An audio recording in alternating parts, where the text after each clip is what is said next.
Hello xin chào các bạn. Hôm nay mình sẽ quay một clip như thế này. Mình sẽ chơi từ chúng ta lên.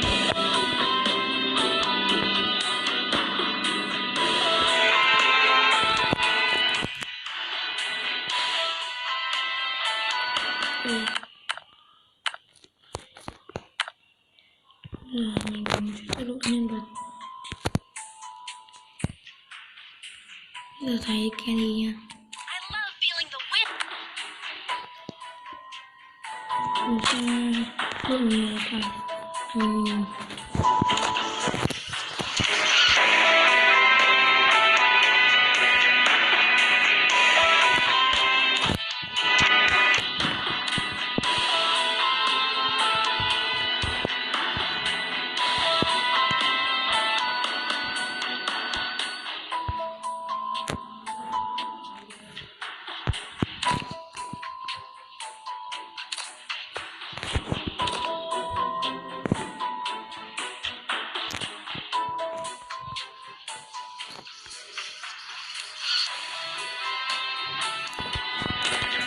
Mình sẽ chơi tự tiếng vậy. Mở game này. Hôm nay mình sẽ chơi máy của em mình. Vì em mình đang học Zoom với mẹ mình. Nên mình quay máy này. Đi con nhân vật mới nha các bạn. Capella nha. Vào trận rồi. Trong những gì đây? Mình đã có thể đi trên đường. Còn thì đi trên đường rất chật. Mình thấy bọn nó đi rồi. Bọn đấy đi bóc mình thôi. Đi gia đình này nhá, mình mắc lại nó. Mắc đến tiếp trước kia rồi. Kinh thế.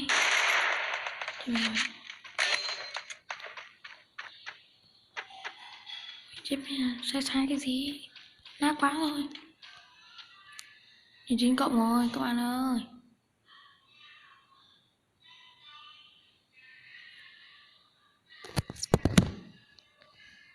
Kết trao rồi. Rồi ok, kết nối lại rồi. Mày kết nối được vì phòng đang đóng cửa mà. Trong bên 4 chơi đéo gì. Điền kia. Bọn nó chưa thấy mình nữa. Mình thấy bọn nó rồi.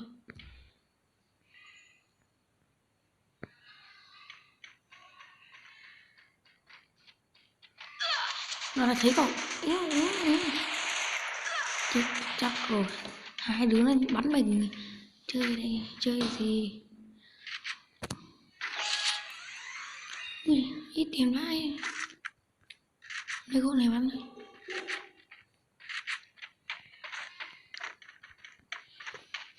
Ai bắn cay phải cứt. Ra đây mình ke, mình sẽ ke nha các bạn. Ke góc bọn nó. Đây. Đồng ở đây.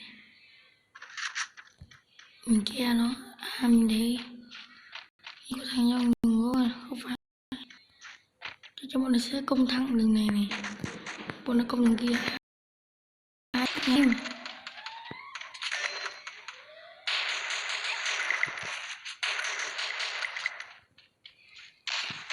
Chết cha rồi.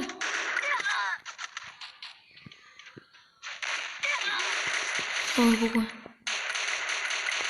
Yeah. Ui, cái gì rồi. Rồi chết. Một kill rồi. Nếu bọn này vẫn hay vãi. Tôi chết. Tôi tìm cứu nhiều quá rồi chết rồi. Sao cần người tôi chưa đi cầm sóc cái vòng 1 vãi này. Thua rồi, lại thua 2-0 rồi. Đấy gì. AK này. Ui sao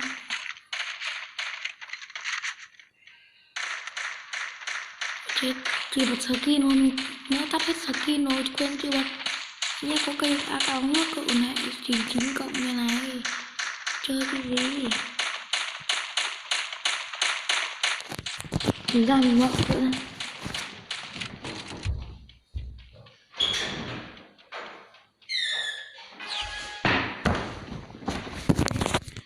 Cười rồi.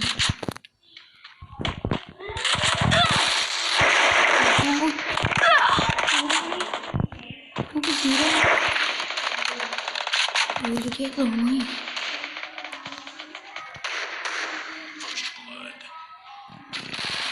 Gục hai đứa rồi. Chết rồi, trứng góc nào với máu luôn. Một đứa bị cứu rồi, một đứa mình vuốt vào đầu cứu rồi. Cái thằng trong này bị cứu này.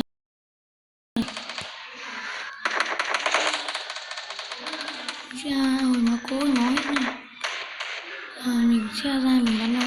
Ok bây giờ bắn đi. Mày này, mày trốn trong này à? Mày trốn trong này thì tụi mình sẽ làm này. Hết thật. Rồi cứu rồi. Ngon rồi. Hai em bay đầu nha các bạn. Trận này. Trận này không biết mình có nên đắp sữa không này. Các bạn có nên không? Mình nên không? Mình nên. Mình sẽ nên đắp sữa các bạn. Rồi cho nên đắp sữa. Mình sẽ có các bạn cần. Bốn quá mình nó học. Mới đóng cửa thì lại mạng kém cho mình khép rồi.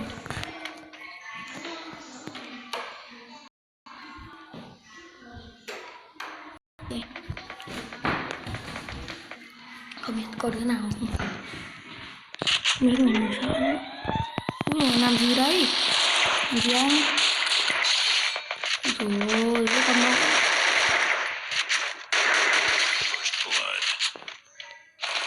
Ok này. Tôi sẽ lên. Chết à. Nó tên là gì?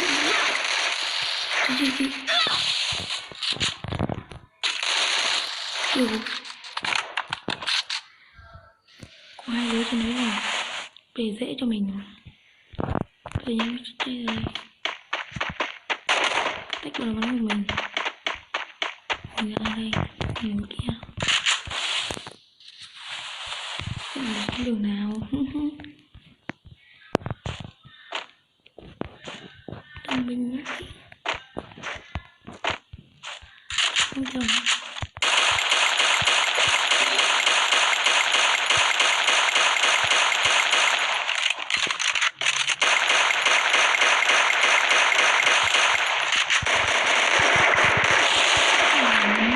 Cái này 5 kill 2 lần vút tay.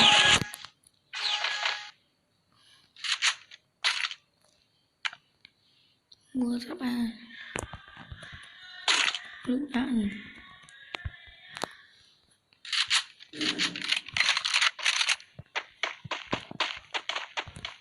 Trời.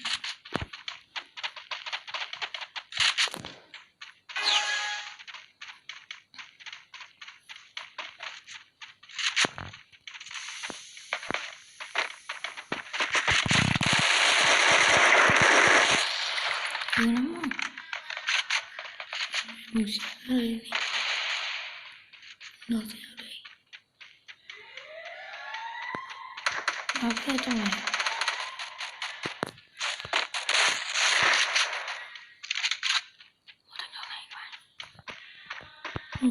Rồi mình vẫn phải chạy này.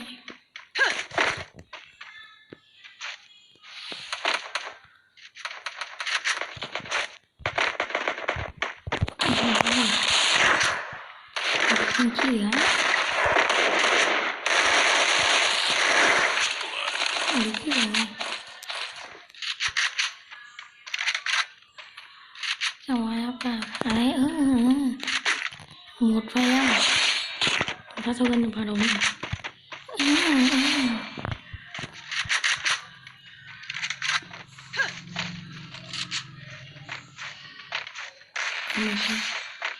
Không có nên cự ly này. Nhưng khi bọn nó đi cự ly luôn. Mình làm. Mình biết anh em.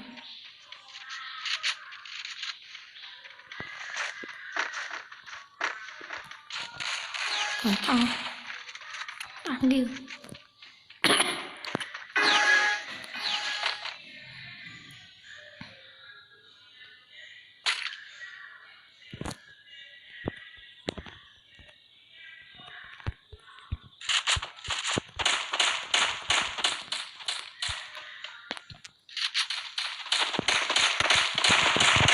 Mình sẽ thắng đấy.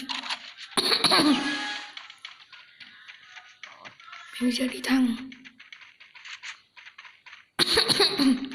Hỏng. Không chơi nốt. Nhanh. Ra để tao đi ra ngoài thì mẹ bảo. Mày thôi đi nhá. Đi sang đây này. Không chơi nốt.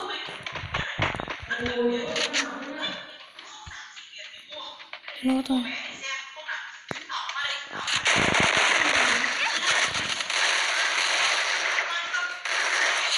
Hát thỏ rồi. Bây giờ mình sẽ video tại đây nha. Chào các bạn.